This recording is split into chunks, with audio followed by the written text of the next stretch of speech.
Bonsoir à toutes et tous et bravo. Bravo. Vous êtes trop forts. On fait notre université d'été sous le mot d'ordre en voyant valser le gouvernement et l'austérité.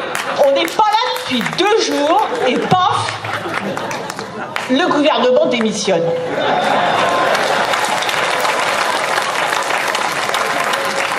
Voilà, il y a un petit problème sur la bande son.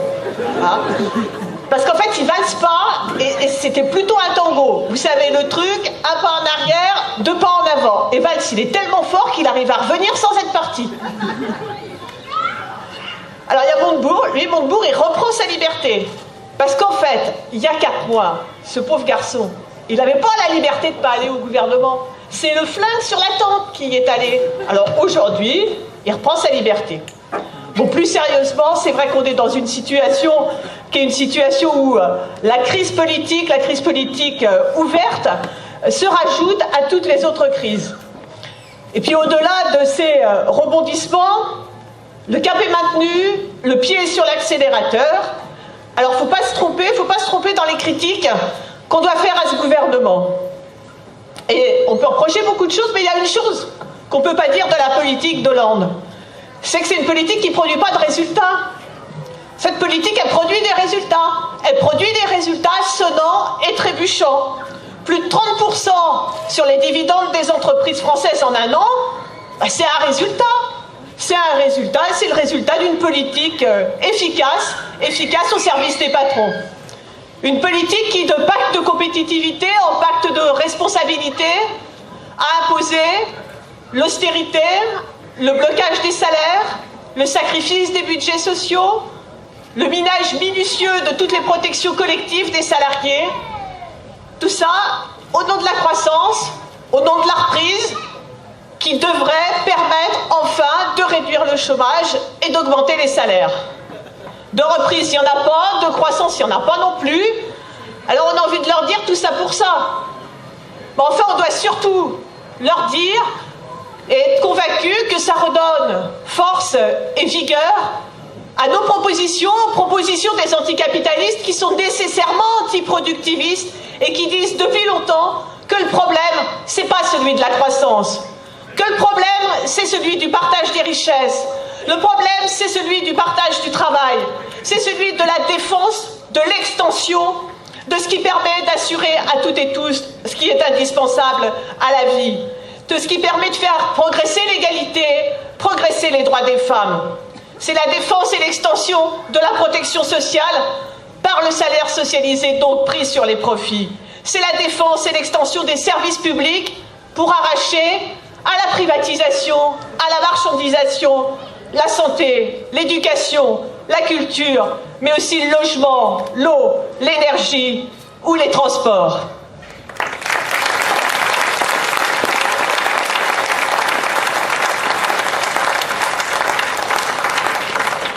Alors Hollande, comme ça, il a un côté de jeune, hein. Il nous fait le coup de « c'est pas one ». Bon, alors, il a fait une interview au Monde et puis le journaliste lui dit « aucun de vos pronostics ne s'est révélé exact ». Bon, en clair, il lui dit qu'il s'est planté sur toute la ligne ou alors qu'il a menti. Alors à ça, Hollande y répond « qui peut contester que l'environnement international et européen s'est dégradé depuis 1 an. Les causes sont connues, elles sont liées aux incertitudes géopolitiques, Ukraine, Irak, et à la poursuite des politiques d'austérité en Europe. » Bon, sur l'Europe, c'est vrai. C'est vrai que ça marche pas terrible. Et ça marche pas terrible à tel point que la Commission européenne conseille, et là je cite, « pour avoir une meilleure vision de l'activité économique, elle conseille donc d'inclure dans les calculs du PIB les revenus de la drogue et de la prostitution. » Alors, il a aussi un autre registre qui est les autres font pareil, les autres le font. Il n'y a pas que moi. Bon. Mais ça, c'est pas une circonstance atténuante. Au contraire, pour nous, c'est un fantastique acte d'accusation contre le système capitaliste et contre l'impérialisme. Et la France, comme les autres puissances impérialistes, porte la responsabilité des guerres et des monstres qu'elles engendrent. Le gouvernement s'est même particulièrement distingué dans son soutien à l'État d'Israël, de la même façon qu'il revendique son rôle de gendarme en Afrique, comme il assume la poursuite d'une politique impérialiste. Et là encore, dans le même interview, le journaliste pose à Hollande la question « Vous êtes le président qui a eu le plus recours à l'outil militaire ». Il rajoute « C'est inattendu », ce qui prouve que ce journaliste manque de mémoire, parce que s'il y a bien un truc qui n'est pas inattendu de la part des gouvernements socialistes, c'est la question des interventions impérialistes. Fermons la parenthèse. Et alors là, Hollande y répond « J'ai maintenu les crédits de la loi de programmation militaire, c'était aperçu, parce que l'outil militaire français est un élément très important pour notre sécurité et pour la paix. On est d'ailleurs le seul pays d'Europe à le faire à ce niveau. » Alors là, c'est pas les autres le font aussi, hein, c'est je fais pire et je le prouve. Je fais pire et je le prouve, ils sont capables de le faire aussi sur le climat. Alors, vous savez que l'année prochaine se déroulera le sommet climat, ce qu'on appelle la COP21, en décembre 2015. Et donc, le gouvernement français se targue un peu comme ça de préoccupations climatiques et environnementales. Mais un an avant, au même endroit, un peu pas comme pour marquer le territoire, vous savez, comme le font les chiens, hein, la France accueillera le premier salon international de la filière nucléaire. Bon, ça risque de laisser un peu des mauvaises ondes pour la suite, et ça augure pas très bien de ce qui se passera un an après. Alors évidemment, nous, on sera dans la rue pour une manifestation le 11 octobre, une manifestation pour exiger la sortie du nucléaire. Alors je pourrais continuer longtemps comme ça, on pourrait rajouter la répression, les politiques racistes, et puis on pourrait y passer la nuit. Bon, on va pas faire ça. En fait, il y a quand même, bon, on le sait bien, une question un peu obsédante, une question qui nous prend la tête, qui arrive même des fois à nous empêcher de dormir. C'est le fait que dans les élections, mais pas seulement, le rejet de ce gouvernement du PS qui mène une politique de droite, eh ben, ce rejet, il ne renforce pas les forces de la gauche radicale, mais au contraire, il ouvre un boulevard à l'extrême droite. Une extrême droite, un FN qui, dès qu'il en a l'occasion, montre ce qu'il est. Ou plutôt montre ce qu'il n'est pas. C'est-à-dire, ce n'est pas un parti des ouvriers, ce n'est pas un parti des pauvres. Ces mesures sont antisociales, ces mesures sont anti-pauvres quand il exclut des cantines les enfants des familles qui ne peuvent pas payer. Il n'est pas non plus un parti contre le système, il en est même le pire visage. Et ces élus sont, bon, comme beaucoup d'autres, capables de commencer par se servir eux-mêmes, par piocher dans la caisse pour eux-mêmes, en essayant d'augmenter de 40% leurs indemnités de maire. Bon, mais malheureusement, ces preuves-là, elles ne suffisent pas. Et nous manifesterons de manière unitaire à Lyon, le 29 novembre, contre le congrès du FN, parce que nous n'accepterons jamais de banaliser sa politique autoritaire d'un faux anticapitalisme, mais d'un vrai nationalisme.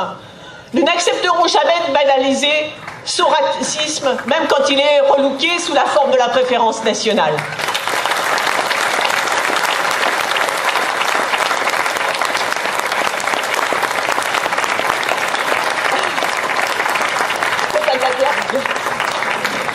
De la même façon que nous n'accepterons jamais ni l'antisémitisme, ni l'islamophobie, ni le racisme anti-Rome, et ça, d'où qu'ils viennent.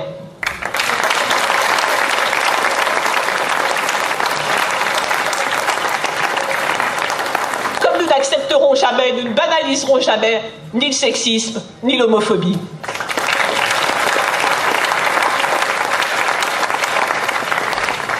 Mais tout ça non plus, malheureusement, ça ne suffira pas. Parce que ce qui fait le succès du Front National, c'est à la fois la désespérance sociale due au chômage, à la pauvreté, aux difficultés de se soigner, de se loger, même de se nourrir. Et c'est aussi la désespérance politique, alimentée, renforcée, nourrie par cette gigantesque pagaille, par cette grande foire au n'importe quoi, qu'est-ce que l'on appelle communément la vie politique. Mais cette pagaille, en fait, c'est une sorte de vrai faux désordre. Quand vous prenez valse, quand Valls va à l'université d'été du MEDEF, si vous pensez que Valls est de gauche, bon, évidemment, ça fait désordre. Bon, ben en fait, il est assez bien rangé quand on y regarde de près. Quand Pierre Laurent va à l'université d'été du Parti socialiste, si on pense, ou si on a envie de penser, que le PC est indépendant du PS, ça fait désordre. Ben, en réalité, lui aussi a plutôt tendance à se ranger à sa place, ou en tout cas à ce qu'il considère comme étant sa place. Alors c'est vrai que l'essentiel des participants à cette vie politique, que ce soit un parti ou professionnel de la politique, ils sont tellement discrédités, totalement discrédités, mais le mérite. Vous prenez Sarkozy, vous avez vu les grands titres de Valeurs Actuelles, je crois. Sarkozy, sans rire. Mon carburant, c'est le devoir. Bon. Alors que tout le monde sait que pour ce mec, en 2017, c'est soit la présidence, soit la casse-prison quand même. Juppé, le retour de Juppé, il nous avait juré la main sur le cœur que plus jamais. Ben le revoilà. Valls. Ah ben là, Valls, il en fait tellement pour être le mieux placé quand même, voilà, qu'à force, il ressemble quand même de plus en plus à Sarkozy, ça va devenir difficile de distinguer. Puis on a Montebourg, Hamon, Filippetti. Ils savaient bien quand même, quand ils sont allés au gouvernement, que c'était pas pour mener une politique de gauche. Même Cécile Duflot s'en était aperçue. Alors qu'est-ce qui a changé depuis? Juste 4 mois de moins par rapport à l'élection présidentielle? Vous savez, c'est un vieux principe, c'est presque un théorème, le théorème de la démission. C'est-à-dire qu'une fois qu'on a fait d'une bonne politique de droite, il faut réussir à trouver le moment de partir à temps, à gauche, pour arriver à se refaire une virginité. C'est pas facile, c'est un boulot, c'est un métier. C'est visiblement ce qu'ils font.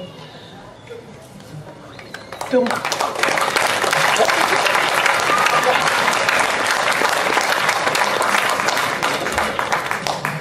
Alors je peux continuer, hein.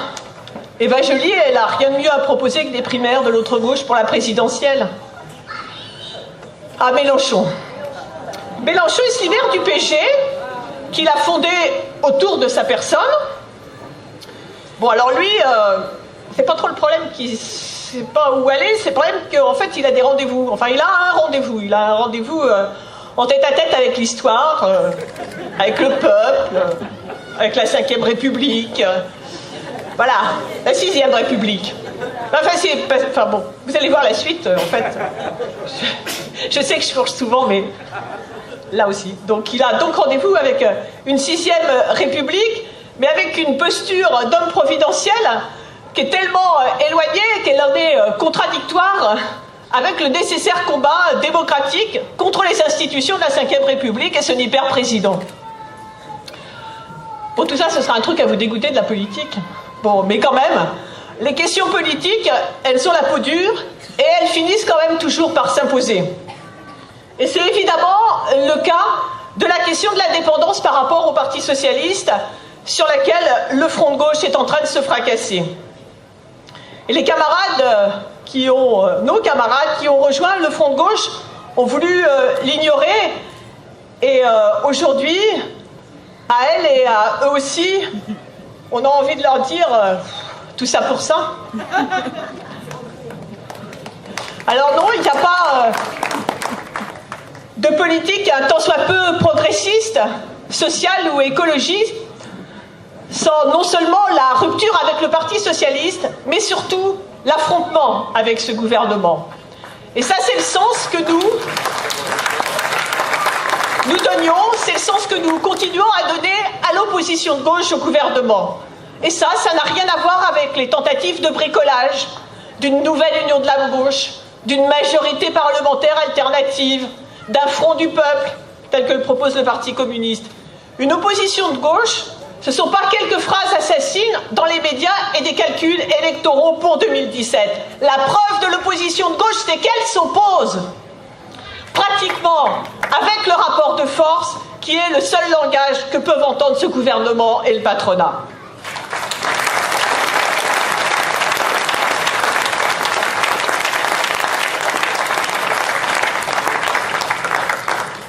Alors s'il y a de la pagaille, eh ben nous au NPA, on a quand même l'impression d'avoir été là où il faut, quand il faut. Alors pas assez sans doute, hein. Sans doute qu'on n'a pas fait assez dans la solidarité avec les révolutionnaires palestiniens. Sans doute que notre parti, il n'est pas assez féministe. Mais quand même, nous on sait un peu où on habite. Depuis l'automne 2012, on est avec celles et ceux qui a Notre-Dame des Luttes, comme disait une copine qui a fait un joli lapsus dans un atelier hier, à Notre-Dame des Luttes, donc, qui s'oppose non seulement à l'aéroport, à Vinci, au gouvernement, mais à son monde. Et avec elle, avec eux, eh ben, on a la chance de pouvoir espérer partager une victoire, et c'est malgré tout la chose dont on a toutes et tous le plus besoin.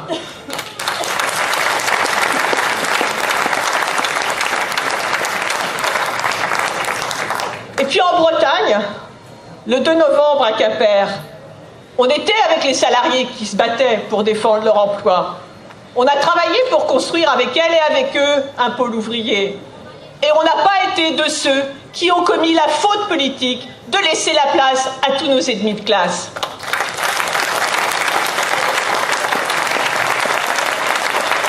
Et là, oui, on est fiers d'avoir fait le bon choix. Comme on est fiers de se dire, comme c'est aussi un peu malheureusement par défaut des autres forces, que pour la solidarité avec le peuple palestinien, heureusement que le NPA était là. Et on vérifie que le NPA est utile. Et on dit à Valls, à Hollande, à Cazeneuve, nous non plus, on ne change pas de cap, on persiste et on signe. Et s'il faut refaire des manifs interdites, on les refera. Et s'il faut choisir la légitimité plutôt que la légalité, aux côtés de la résistance palestinienne, aux côtés des sans-papiers ou pour le droit au logement, le NPA fera à nouveau ce choix-là.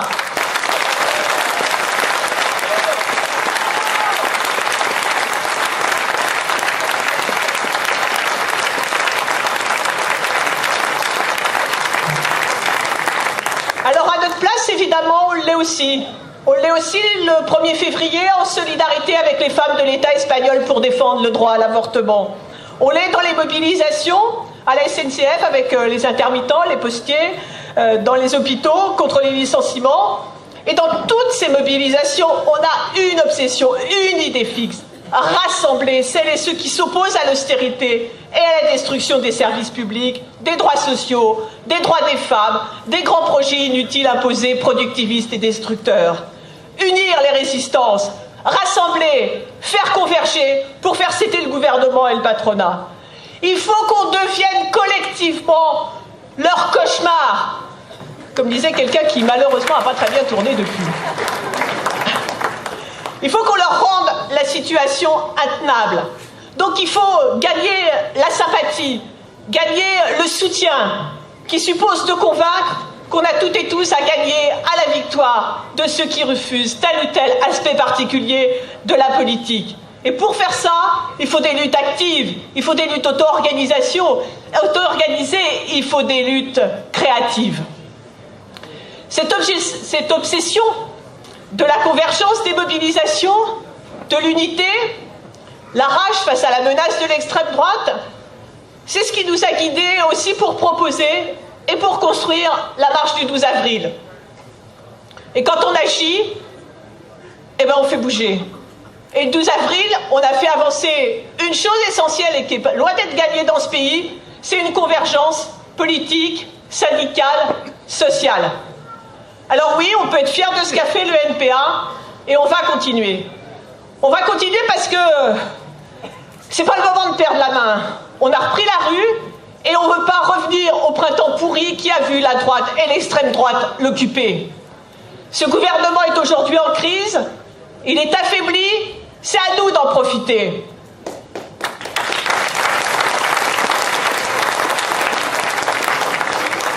Alors il va rapidement y avoir un moment de vérité, ça va être celui du vote du budget qui est à la fois le symbole, la concrétisation de la politique d'austérité et de destruction de la sécurité sociale. Celles et ceux qui se sont retrouvés le 12 avril et au-delà, toutes les forces politiques à la gauche du Parti socialiste, le mouvement syndical, le mouvement social, doivent unir leurs forces pour préparer un mouvement d'ampleur, une mobilisation nationale à l'automne au moment du vote.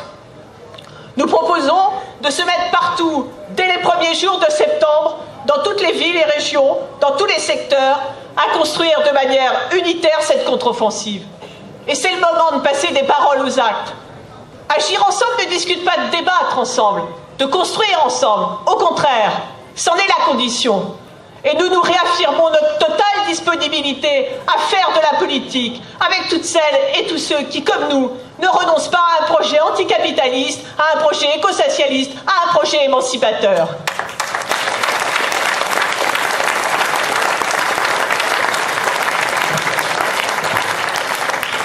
Et pour terminer, comme malgré tout, on pense toutes et tous que les temps sont difficiles, j'ai envie de partager avec vous une citation qui vient d'un temps encore plus difficile. 1940, et c'est une citation de Walter Benjamin. C'est un peu long, mais ça vaut le coup. La lutte des classes a pour enjeu les choses concrètes et matérielles, sans lesquelles celle de l'esprit et tous les raffinements ne sauraient exister. Ces dernières, choses de l'esprit, cependant, n'apparaissent pas dans la lutte des classes comme l'image d'un butin qui échoua aux vainqueurs. Elles vivent au cœur de cette lutte comme confiance, courage, humour, ruse et persévérance. Leur écho se répercute dans la nuit des temps passés. Elles viendront toujours remettre en cause les victoires dont sortirent les dominateurs. Alors, confiance, courage, humour, ruse et persévérance à nous toutes et tous.